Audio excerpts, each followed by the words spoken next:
Bonjour à tous, ravi de vous retrouver pour cette chronique cinéma de la semaine. 3 films au programme aujourd'hui, 3 propositions très différentes mais qui ont un point commun. Elles interrogent toutes à leur manière sur la mémoire, le pouvoir, et c'est que les êtres humains font de la perte du silence et de l'influence. On commence cette première sélection avec Le Mage du Kremlin, le tout nouveau film de monsieur Olivier Assayas. Le film nous plonge dans la Russie chaotique des années 90, juste après la chute de l'URSS, évidemment. On y suit Vadim Barinov, incarné ici par Paul Dano, un jeune artiste idéaliste qui va peu à peu se glisser vers le monde de la communication et surtout de la politique. Il va être d'abord producteur de télévision, il va devenir ensuite architecte médiatique d'un homme issu des services secrets, un certain Vladimir Poutine, interprété par Jude Law.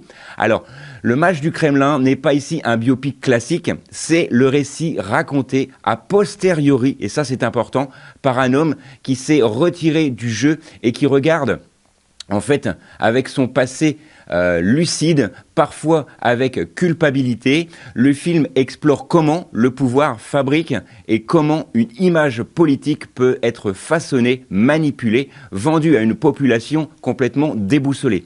Olivier Assayas filme ici la politique comme un spectacle, presque comme une mise en scène permanente, avec, bien sûr, la vérité qui va se dissoudre dans la communication. Alors la force de ce film réside dans sa dimension intellectuelle, presque littéraire, et les dialogues sont vraiment denses, parfois bavards, et Olivier Assayas, le réalisateur, assume pleinement ce rythme un petit peu lent, un petit peu cérébral. C'est d'ailleurs l'un des reproches qui revient souvent. Certains critiques trouvent le film trop didactique, trop exigeant, mais toujours fluide, et c'est ça qui est intéressant. D'autres saluent justement cette ambition et cette volonté de ne pas simplifier un sujet aussi complexe. Alors vous l'aurez compris, l'interprétation de Jude Law en Poutine est l'un des éléments les plus commentés. Sa caricature excessive, il propose un personnage froid, calculateur, presque opaque, qui fascine autant qu'il inquiète. Le Mage du Kremlin, je vous rappelle, ça c'est le titre du film, divise, mais il a le mérite de poser une question centrale qui devient un élément réellement inquiétant, c'est-à-dire le pouvoir. Ceux qui nous gouvernent ou ceux qui fabriquent leur image, c'est vraiment un thriller politique dense, stimulant, signé Olivier Assayas. Je vous rappelle le titre de film, Le Mage du Kremlin. Changement radical d'atmosphère avec Hamnet, qui est réalisé ici par Chloé Zhao, adapté d'un roman qui a eu un très très grand succès en Angleterre. Mais loin des grandes fresques historiques traditionnelles, ici, le cœur du récit est intime. Hamnet raconte justement une histoire assez simple, l'histoire d'un couple, William Shakespeare et sa femme Agnès, incarnée par Paul Mescal et Jessie Buckley.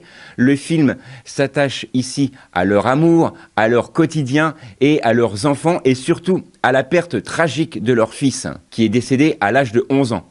Chloé Zhao, qui est ici la réalisatrice, ne cherche pas à raconter la carrière de Shakespeare ou à glorifier l'écrivain, elle s'intéresse plutôt à ce que personne n'a jamais fait, c'est-à-dire le deuil qu'il fait par rapport à l'enfant qu'il a perdu, et surtout aux gestes du quotidien. La création est vraiment extraordinaire, la création artistique devient d'ailleurs conséquence indirecte de la douleur intuitive et émotionnelle. Alors visuellement, le film est une grande douceur, la caméra capte la nature, les visages, les regards, avec une délicatesse presque sensorielle. Et Jessie Buckley livre ici une performance très remarquée, intense et tout en retenue, dans le rôle d'Agnès, qui est, je vous le rappelle, la femme de William Shakespeare. Et le personnage qui incarne William Shakespeare, lui, est habité par l'absence et la culpabilité. Alors, la réception est plutôt parfois un petit peu divisée, la critique est largement quand même positive. Certains parlent d'un film bouleversant, presque dévastateur émotionnellement, et c'est vraiment mon cas, je pense vraiment ce que je dis. D'autres soulignent une certaine lenteur, une certaine intensité émotionnelle qui peut-être est difficile à supporter. Mais c'est vraiment la force de ce film, et certains spectateurs sortent un petit peu même bouleversés de ce film. Hamlet n'est pas un film de divertissement, mais c'est un film sensible, une expérience contemplative qui demande de l'attention et surtout de tout lâcher prise avant d'aller voir le film. C'est un film dont l'art peut naître par rapport à la douleur plus intime, Un drame historique puissant, profondément humain. Je vous rappelle le titre de ce film, Hamnet. Et enfin, on termine avec le film Grand Ciel, qui nous ramène à la réalité, un film d'Inkario Hatta, qui ici va nous délivrer un film plutôt oppressant. Un film qui va nous suivre Vincent, interprété par Damien Bonnard, qui est un ouvrier qui travaille de nuit sur un chantier colossal baptisé Grand Ciel. Un projet titanesque, symbole de progrès et de modernité. Mais malaise, il va y avoir un problème puisque l'un de ses collègues va disparaître mystérieusement, puis l'un, puis encore un autre, et peu à peu, Vincent soupçonne sa hiérarchie qui va bien sûr couvrir toutes ces disparitions. Alors, les ouvriers sont bien sûr interchangeables, ils sont invisibles, ils sont sacrifiés au nom de l'avancement du chantier.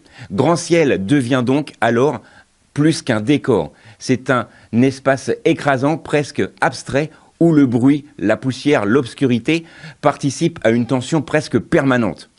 Alors le film oscille entre thriller, drame social, il capte aussi bien l'atmosphère des chantiers, la fatigue psychique et psychologique, la solitude, la peur de parler. Damien Bonnard est fidèle à lui-même dans ce film. Il incarne un personnage taiseux, habité par une colère sourde. La mise en scène est immersive, sensorielle et parfois étouffante, j'ai envie de dire.